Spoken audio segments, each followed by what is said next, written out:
How many of you thought this happened?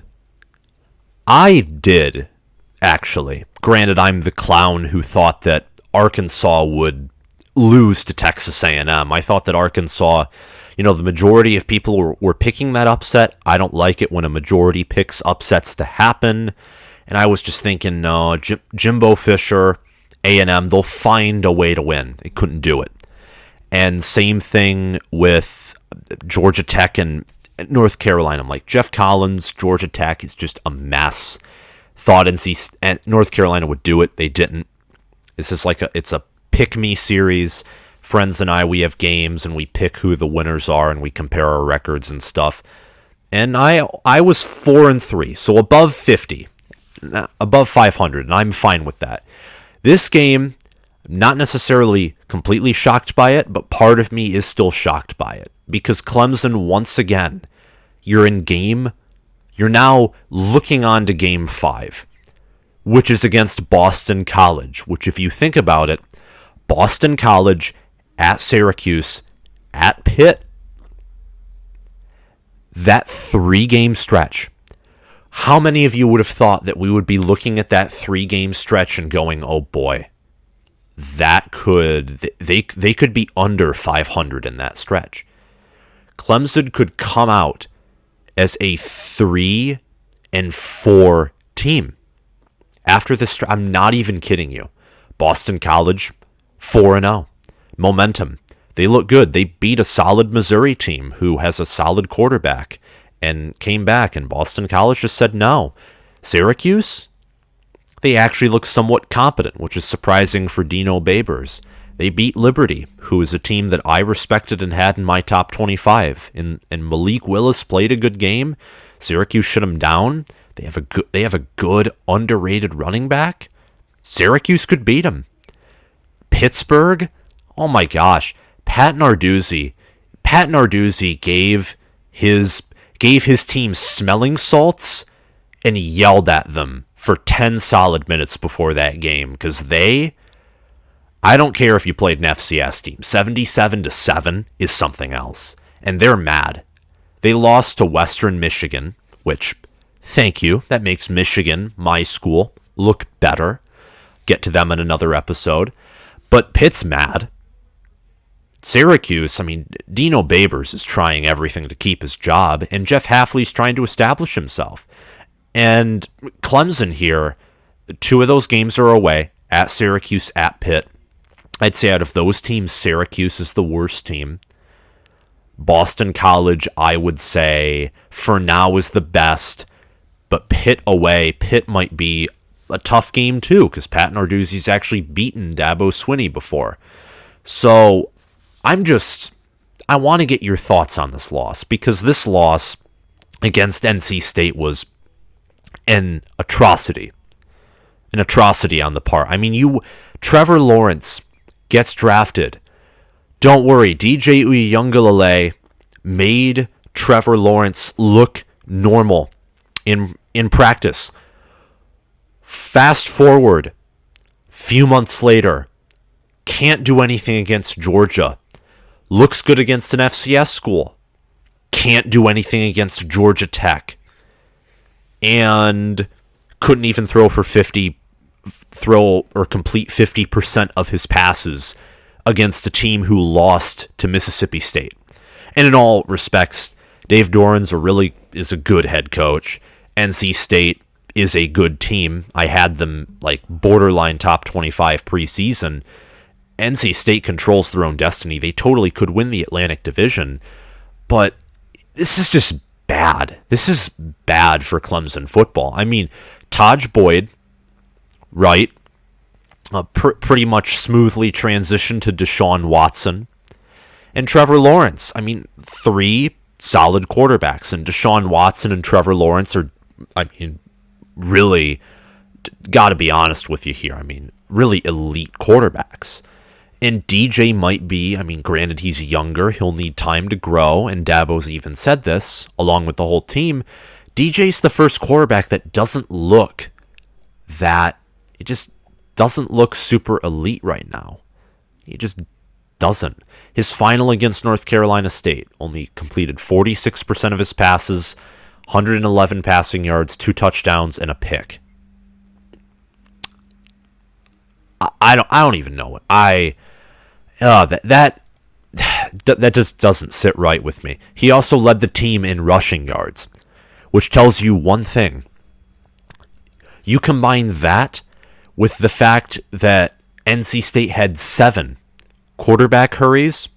Kid was scrambling everywhere. The offensive line offered him little to no protection. I watched highlights. The first drive, offensive line was pretty all right. There were other moments too. Clemson's O-line is a mess, an absolute mess. I mean, you have Will Shipley, who I think was recruited as an all-purpose back, might have been a 5-star. Dude can't even run for 4 yards a carry against, NC State, who, from what I understand, hasn't recruited well and has had some down years. They're not like a perennial top 25 program. They're close to it, but they're not there yet in a certain sense. DJ, 63 rushing yards, Shipley, 36, Kobe Pace, 5. Don't even know what to tell you. North Carolina State ran for more yards and passed for more than double.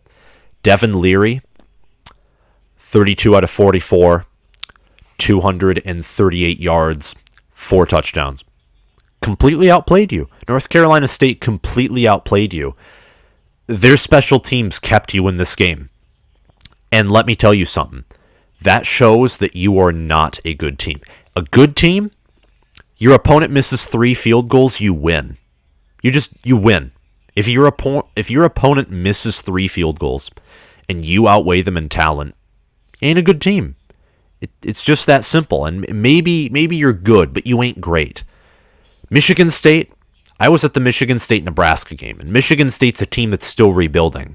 And from their performance yesterday, Michigan State will be a team that is more likely to be ranked lower at the end of the season than they are right now, than ranked the same or higher.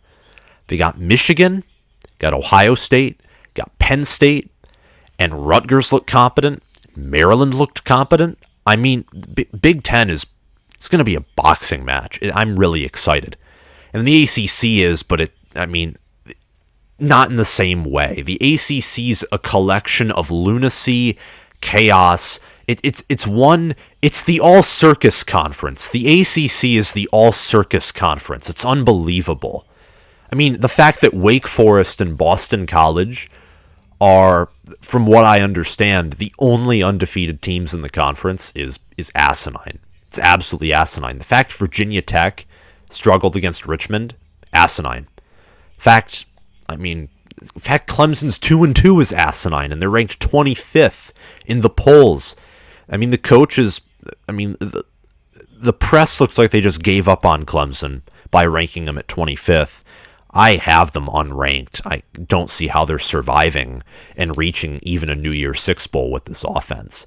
They look like an 8, 9, maybe 10 win team, and that's by ACC standards. That ain't good.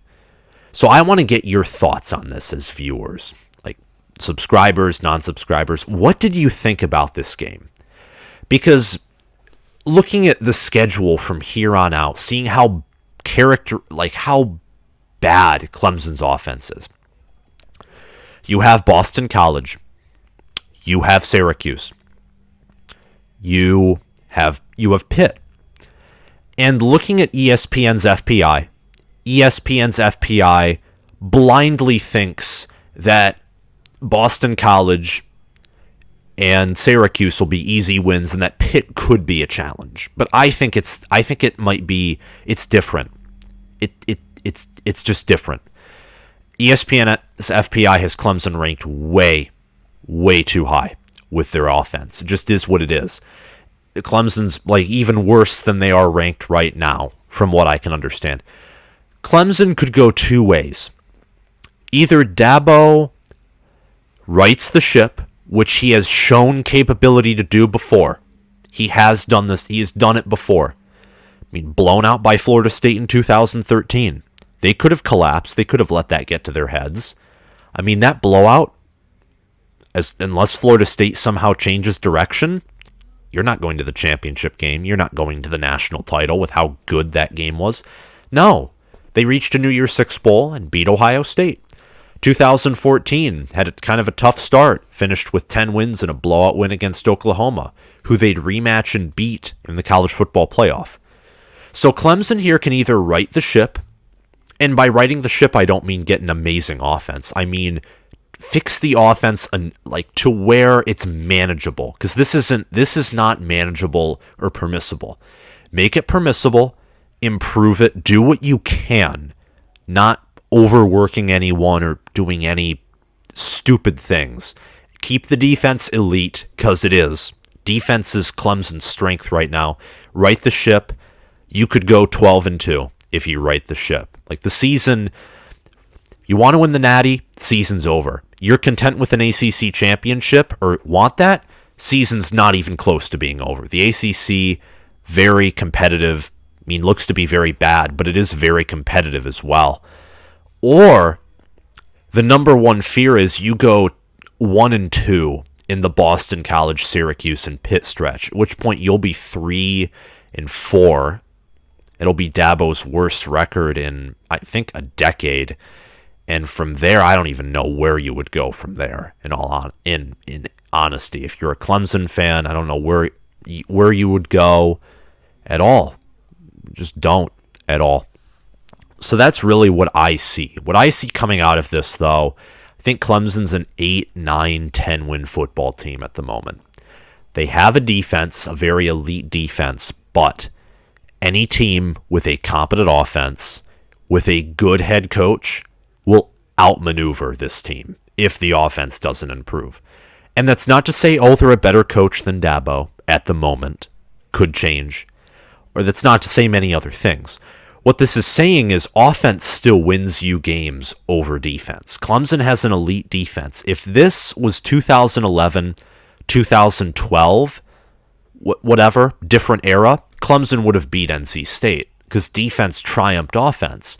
This game here showed us how important it is to have an offense with a pulse, because Clemson doesn't have an offense with a pulse. That's what this game showed us. So the question is here, does Clemson right the ship, or do they continue the bumpy road? And either or is completely possible. That's my thoughts on this game. If you liked it, subscribe, hit that notification bell, comment your thoughts down below. And NC State played an amazing game. Absolutely amazing. I mean, they control their own destiny here. They could reach the ACC, possibly win their first ACC championship in quite some time. Thank you all for watching. Again, like, subscribe, comment your thoughts down below. Thanks for watching, and I'll see you around.